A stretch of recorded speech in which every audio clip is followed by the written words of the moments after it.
नमस्कार दोस्तों, education trip में मैं नीतीश कुमार आप लोगों का स्वागत करता हूं। दोस्तों, आज हम लोग बात करना स्टार्ट कर रहे हैं भूकंप के बारे में। आपके पिछले कुछ दिनों से लगातार हमको मैसेजेस मिलते रहे, जिसमें से यह बात हम लोगों से बार बार पूछी गई कि वर्तमान समय में जो आपके दिल्ली में भूकंप के झटके महसूस किए जा रहे हैं, उसका मुख्य कारण क्या है। पिछले कुछ दिनों से यानी कि पिछले एक महीने के अंदर 2 से 3 बार भूकंप के झटके दिल्ली में महसूस किए गए। कल जो है यानी कि 4 जून को भूकंप के झटके महसूस किए गए आपके नोएडा में भी, जिसकी तीव्रता 3.5 के करीब मानी गई। इसके बाद आप लोगों की रिक्वेस्ट आई कि भूकंप के ऊपर एक वीडियो होना चाहिए। तो देखिए दोस्तों, जैसे कि अगर हम लोग यहाँ पर देखें तो हमारा ये जो आपका पृथ्वी है, इस पृथ्वी का यह जो सेंट्रल पार्ट है जिसको हम लोग क्रोड कहते हैं, ठीक है। यह क्रोड जो होता है वो विभिन्न प्रकार के अवसादों से बना हुआ है, यानी कि मैग्मा या लावा का बना हुआ है। और इस मैग्मा या लावा को बाहर न निकलने पाए उसकी सुरक्षा के लिए विभिन्न प्रकार की पट्टियां यहां पर लगी हुई हैं, ठीक है। जब कभी भी हमारे इस पृथ्वी के अंदर मैग्मा या लावा के बीच में कोई भी प्रकार की अस्थिरता होती है तो उसका सीधा सीधा प्रभाव हमारे पृथ्वी के क्षेत्र में पड़ना प्रारंभ हो जाता है, जिसे हम लोग कहते क्या हैं कि यहीं पर जो हलचल हमें पृथ्वी के सतह पर महसूस होती है उसे हम लोग कहते हैं भूकंप, ठीक है। यह जो आपकी भूकंप की घटनाएं होती हैं वह सिर्फ और सिर्फ धरातल पर न होकर के यह आपके धरातल में, समुद्रों में, यहां तक कि वायु में भी होती है, यानी कि वायुमंडल में भी आपकी भूकंप की घटना होती है, ठीक है। तो अब यहां पर जो हमारा भूकंप की उत्पत्ति के जो 2 मुख्य कारण हैं, उनमें से पहला कारण है प्लेट टेक्टोनिक्स, ठीक है। प्लेट टेक्टोनिक्स यानी कि जब कभी भी 2 प्लेट आपस में टकरा रही होती हैं तो प्लेटों के आपस में टकराने की वजह से जो भूकंप की घटना हमारे सामने आती है उसको हम लोग कहते हैं प्लेट टेक्टोनिक्स। ये नेचुरल है, यानी कि ये क्या है, प्राकृतिक है। पृथ्वी के अंदर हमारे यहाँ जैसे कि अगर हम लोग कहें कि जो आज के डेट में आपका महान हिमालय है, जो विश्व का सबसे ऊंचा पर्वत भी है, यह विश्व का सबसे ऊंचा पर्वत आज के डेट में जिस स्थान पर है वहां पर कभी ये पर्वत नहीं हुआ करता था।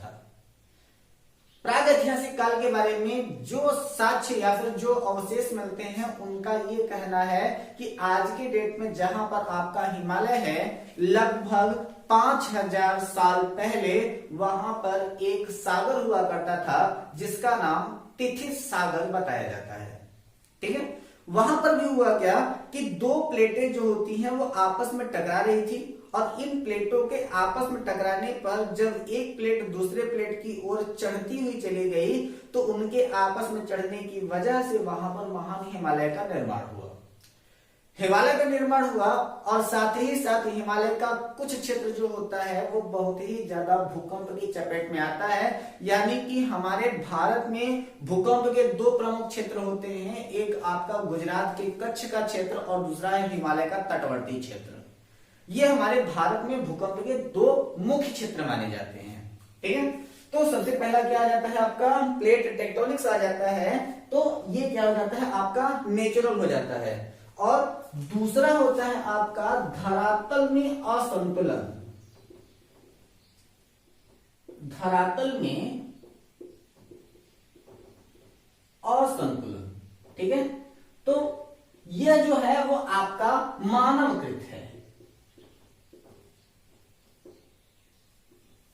मानव ही भूकंप ला सकता है, ऐसी बात नहीं है कि सिर्फ और सिर्फ नेचुरल भूकंप ही आते हैं।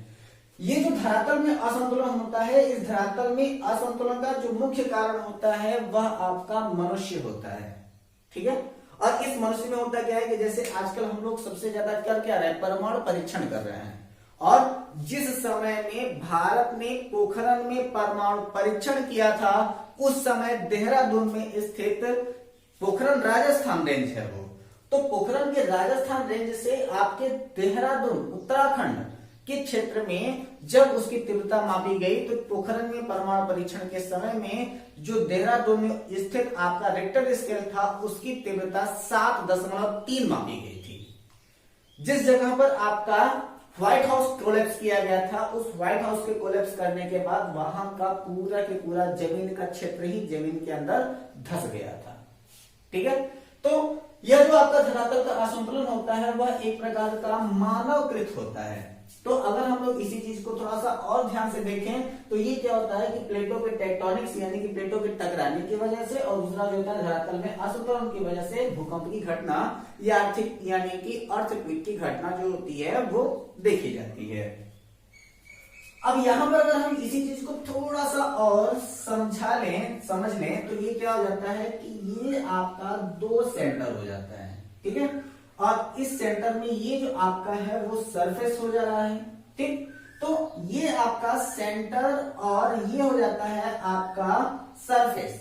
अब सेंटर से लेकर के सरफेस तक के बीच की तीव्रता जो होती है वो परिवर्तित तो हो सकती है और इनके तीव्रता को परिवर्तित होने की वजह से यहां पर जिन क्षेत्रों में यह भूकंप के झटके महसूस किए जाते हैं इनको हम लोग कहते हैं एपिसेंटर।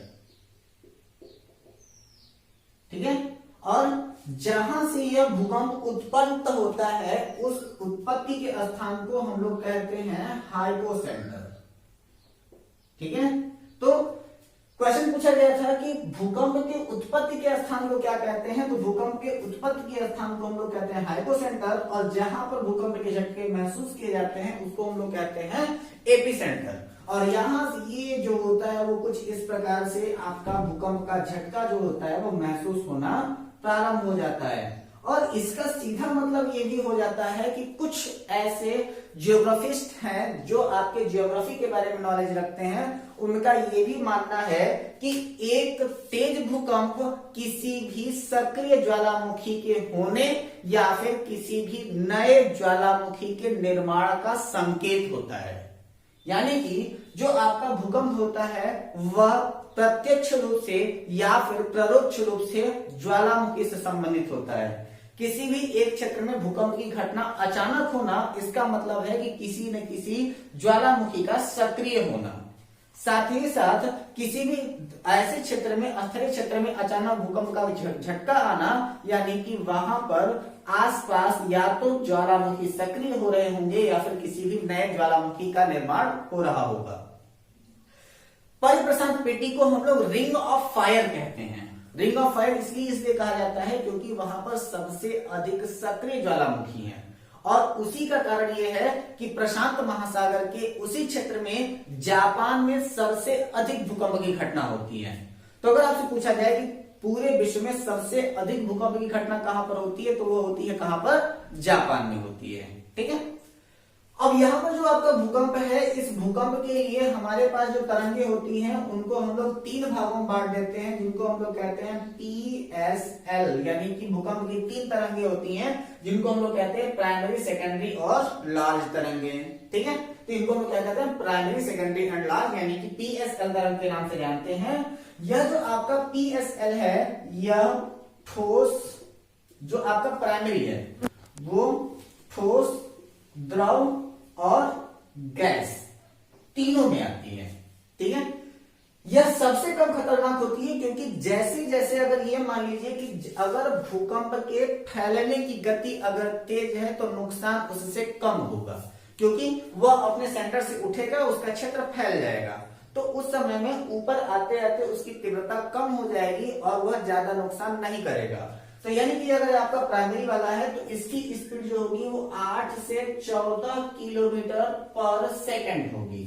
ठीक है, तो अगर ये 8 से 14 किलोमीटर पर सेकंड है तो यह हमारे लिए ज्यादा नुकसानदायक नहीं होगा।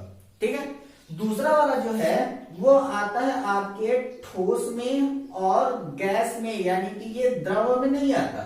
सेकेंडरी वाला जो है वो कहां नहीं आता, द्रव में, सेकेंडरी नहीं आती है। इसकी स्पीड कितनी हो जाती है तो ये हो जाती है 6 किलोमीटर पर सेकेंड। ये प्राइमरी से थोड़ा ज्यादा खतरनाक है क्योंकि इसकी स्पीड कम है। और तीसरा वाला जो होता है वो धरातल यानी कि ये जो लाज है ना, वो धरातल का चक्कर लगाती है। ठीक है, और जब ये धरातल का चक्कर लगाती है तो इसकी स्पीड हो जाती है 1.523 किलोमीटर पर सेकेंड। स्पीड इसकी कम, और जैसे ही इसकी स्पीड कम हुई यानी कि यह किसी भी एक क्षेत्र में ज्यादा देर तक रुकेगी, और जितनी देर तक रुकेगी उतनी ही ज्यादा वो तबाही मचाएगी। यानी कि यह जो आपकी एल तरंगे हैं ये सबसे खतरनाक हो जाती हैं। ठीक है, तो इन तीनों तरंगों में सबसे ज्यादा खतरनाक कौन होता है? तो प्राइमरी, सेकेंडरी और लार्ज में सबसे ज्यादा खतरनाक आपकी एल तरंगे होती हैं, सबसे ज्यादा खतरनाक होती हैं। ठीक है, इसके बाद यही जो आपका प्लेट टेक्टोनिक्स है जिसके बारे में हम हिमालय की घटना के बारे में बात कर रहे थे, तो उसमें हम लोग बात करते क्या है कि हमारे यहाँ भारत में भूकंप की सर्वाधिक घटना जो होती है वो या तो गुजरात के क्षेत्र में होती है, जिसको हम लोग गुजरात का कच्छ का क्षेत्र कहते हैं, और दूसरा है हिमालय का तटवर्ती क्षेत्र। ठीक है, तो भारत में भूकंप की घटना कहां होती है? तो पहला है आपका गुजरात का कच्छ का क्षेत्र, और गुजरात के कच्छ के क्षेत्र में जो आपका भूकंप आया था उसका डेट था क्या? 26 जनवरी 2001। ठीक है, 2001 के गणतंत्र दिवस के दिन में गुजरात में जो है वो गुजरात के कच्छ के क्षेत्र में जो है वो आपका भूकंप आया हुआ था। और दूसरा है आपका हिमालय का तटवर्ती क्षेत्र, हिमालय का तटवर्ती क्षेत्र, और हिमालय के तटवर्ती क्षेत्र में अभी हाल में भूकंप आया, और वह था कहां पर? नेपाल में, जहां पर पशुपतिनाथ का मंदिर भी टूट करके गिर गया। डेट था 25 अप्रैल 2015। ठीक है, तो 25 अप्रैल 2015 को नेपाल में भूकंप आया, और वह हिमालय के तटवर्ती क्षेत्र में आया गया भूकंप था। ठीक है, तो भारत में जो भूकंप के जो दो प्रमुख क्षेत्र है वो कौन कौन सा है? तो गुजरात के कच्छ का क्षेत्र है, और दूसरा है हिमालय का तटवर्ती क्षेत्र। गुजरात के कच्छ में भूकंप आया था 26 जनवरी 2001 को, और हिमालय के तटवर्ती क्षेत्र में भूकंप आया था कब? 25 अप्रैल 2015 को, और वह जगह कहां था? आपका नेपाल था। नेपाल का काठमांडू शहर जो था वो इसका हाइपो सेंटर था, जहां पर इसकी उत्पत्ति मानी गई थी। ठीक है, जब भूकंप का हम लोग बात करें तो दो तीन चीजें और महत्वपूर्ण हैं जो इनके बारे में हम लोग जान लेते हैं। तो भूकंप के अध्ययन को, भूकंप के अध्ययन को सिस्मोलॉजी कहते हैं, और भूकंप मापक यंत्र को हम लोग क्या कहते हैं? सिस्मोग्राफ कहते हैं। ठीक है, तो भूकंप मापक यंत्र को हम लोग क्या कहते हैं? सिस्मोग्राफ के नाम से जानते हैं। भूकंप मापक पैमाना, इसको हम लोग कहते हैं रिक्टर स्केल। ठीक है, और इस रिक्टर स्केल की खोज कब की गई थी? 1935 में की गई थी। ठीक है, तो भूकंप मापन पैमाना क्या है? रिक्टर स्केल है। इसमें लॉगरिथमिक 0 से लेकर के 9 इकाइयां हैं। ठीक है, यानी कि लॉगरिथमिक कितनी इकाइयां हैं? 0 से लेकर के 9 इकाइयां हैं, जिसमें से प्रत्येक इकाई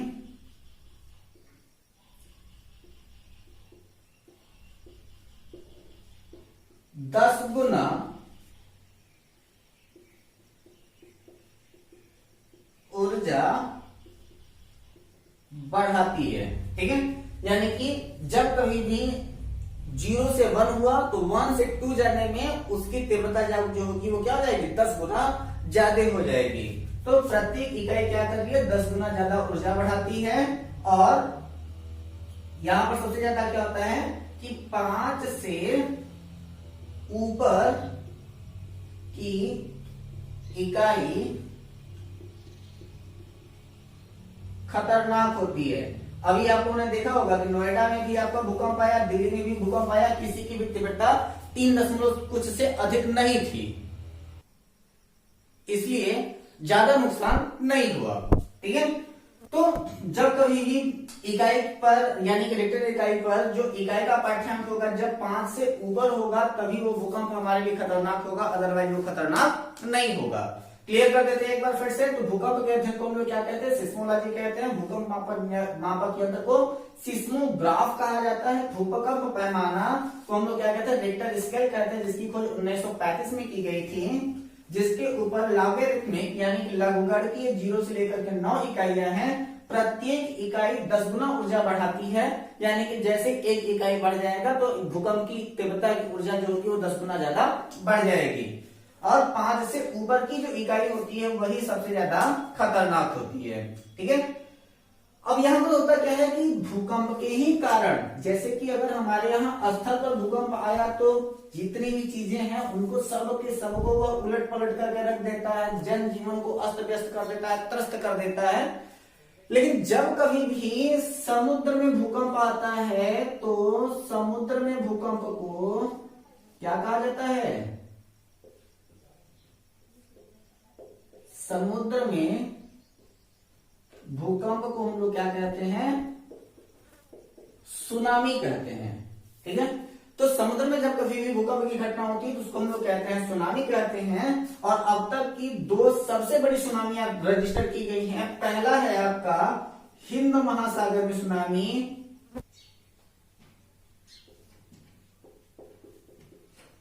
हिंद महासागर में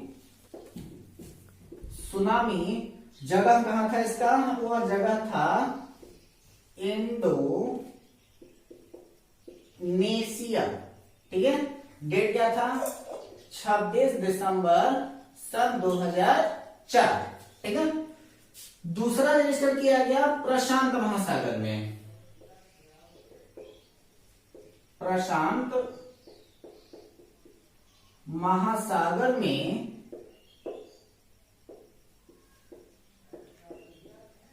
सुनामी। कहां पर, जापान के पास। डेट क्या था, black day of Japan, black day of Japan के भी नाम से इस तिथि को जाना जाता है, 11 मार्च 2011। ठीक है, तो क्वेश्चन पूछा जाता है कि जापान में जो है वो भूकंप कब आया, तो जापान में सुनामी कब आई, तो जापान में सुनामी आई थी 11 मार्च 2011 को, जिसको हम लोग ब्लैक डे ऑफ जापान के भी नाम से जानते हैं। ठीक है, 2-3 पॉइंट और महत्वपूर्ण हैं जिनके बारे में हम लोग देख लेते हैं। तो वह क्या है कि भारत में भूकंप मापन का मुख्यालय कहां है, तो भारत में भूकंप मापन का मुख्यालय कहां पर है, देहरादून में है। ठीक है, विश्व में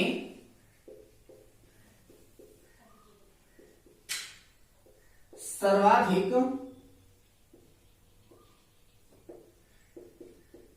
भूकंप की घटना कहां होती है, तो वो होती है आपके जापान में। और भूकंप आने पर, ये पूछा गया क्वेश्चन है आपके पीसीएस में, भूकंप आने पर किस गैस की सांद्रता बढ़ जाती है, तो भूकंप आने पर रेडान गैस की मात्रा बढ़ जाती है। ठीक है, हम आशा करते हैं आप लोगों को यह वीडियो पसंद आई होगी और आप इस वीडियो से रिलेटेड जितने भी तथ्य हैं उन सभी तथ्यों को अपने नोटबुक में जरूर नोट कर लीजिएगा, क्योंकि यहां से प्रश्न आपके विभिन्न प्रकार की प्रतियोगी परीक्षाओं में जैसे कि लोअर पीसीएस, पीसीएस, एसएससी, आपके टेट, सुपर टेट की एग्जामिनेशन में बार बार ये प्रश्न पूछे गए हैं। तो आप इनको नोट करके कई बार आप इनको तैयार कर लीजिएगा। हमारे चैनल के साथ जुड़े रहें। यदि हमारे इस चैनल पर नए हैं तो हमारे चैनल को सब्सक्राइब करके बेल आइकन जरूर दबाएं तथा इस वीडियो को ज्यादा से ज्यादा लोगों को शेयर करें। यदि हमारी वीडियो आपको पसंद आई हो तो आप लाइक और कमेंट करके अपनी राय हमें जरूर बताएं। अपना और अपनों का ख्याल रखें, हंसते रहें, मुस्कुराते रहें तथा अपना ख्याल रखें। धन्यवाद।